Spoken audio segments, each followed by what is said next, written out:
السلام عليكم ورحمة الله وبركاته. ده أول فيديو هقدمه بصوتي بناء على طلبكم.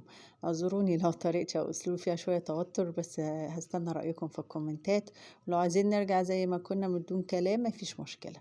وصفة النهاردة هعمل لكم فيها المعمول هش وخفيف وطعمه إن شاء الله هيعجبكم جدا، وده بشهادة كل اللي داقوا. في الأول هنقول بسم الله. وأول حاجة هنحتاجها 650 جرام زبدة باردة.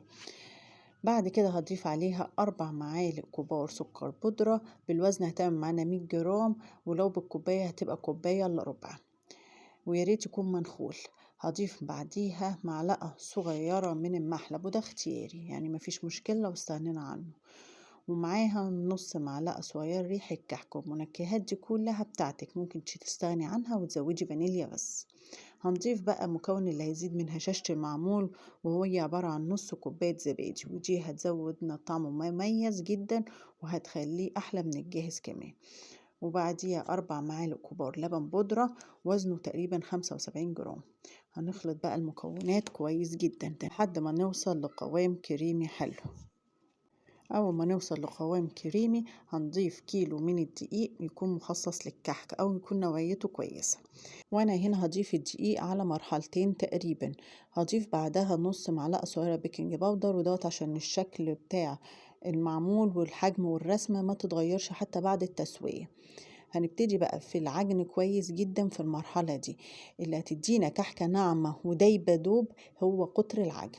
العجن مش هيقل من 7 ل10 دقايق لو بتعجني زي بدون عجان، لكن لو هتعجني في عجان يبقى من 3 ل4 دقايق تقريبا، لحد ما نوصل لقوام شبه عجينة البيتفور، عجينة البسكوت.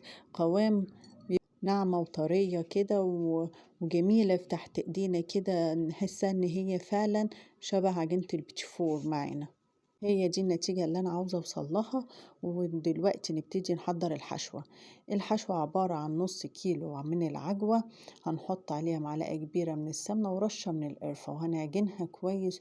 وهنبتدي نشكل العجوة ديت بحجم 7 جرام تقريبا، عشان أنا عايزة أعمله معمول حجم صغير. العجينة بتاعتنا هتبقى وزنها 15 جرام تقريبا، يعني ضعف وزن العجوة. انا استخدمت القالب دوت، بقى متوفر في كل محلات بتاعت مستلزمات الحلواني، ممكن تستعملي اي قالب عندك متوفر، مش لازم تلتزمي بشكل القالب. وممكن تستخدمي منقاش وهيبقى حلو جدا في العجينة دي. ولو حسيتي ان العجينة بتلزق منك ممكن تبدري القالب بشوية دقيق قبل ما تحطي جواه العجينة. ودي النقشة هيت، ممكن لو عاوزة تخلي النقشة تظهر اكتر ممكن تضغطي عليها بالمنقاش، وممكن تخليها زي ما هي كده. في الحالتين هيبقى شكلهم حلو، وربنا يحسن ما بين ايديكم يا رب. احنا دي بالبيكنج باودر، فهيدخل الفرن على طول على درجة حرارة 180، مش هنستنى. ممكن كمان تستخدموا القالب العادي، وده موجود في كل بيوتنا تقريبا. وانا هنا بدرته بالدقيق عشان اوريك الطريقة ان هو بيخرج بكل سهولة من اي شكل انت تحبيه، حتى القالب العادي بتاعنا. بسم الله ما شاء الله. هتشوفي دلوقتي شكل الرسمة جميل جدا، وزي ما هندخله الفرن زي ما هيطلع مش هيختلف ابدا، لان احنا حاطين بيكنج باودر كميته معقولة جدا.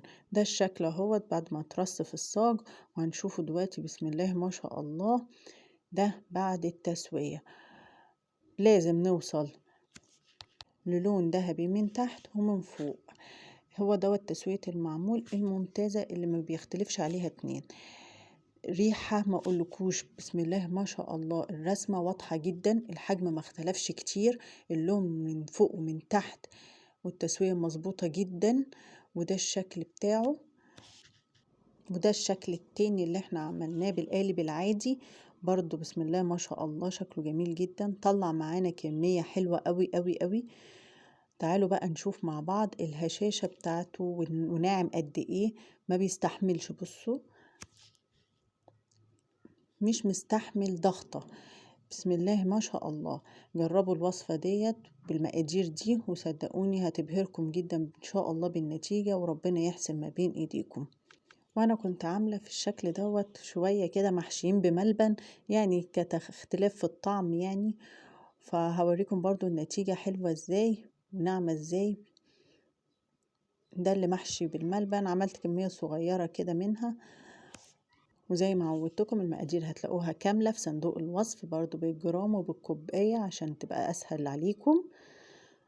وأنا فتحت لكم واحدة اهيت من جوه، هو ده الشكل النهائي. وأتمنى وصفة النهاردة تكون عجبتكم ونالت رضاكم. السلام عليكم ورحمة الله وبركاته.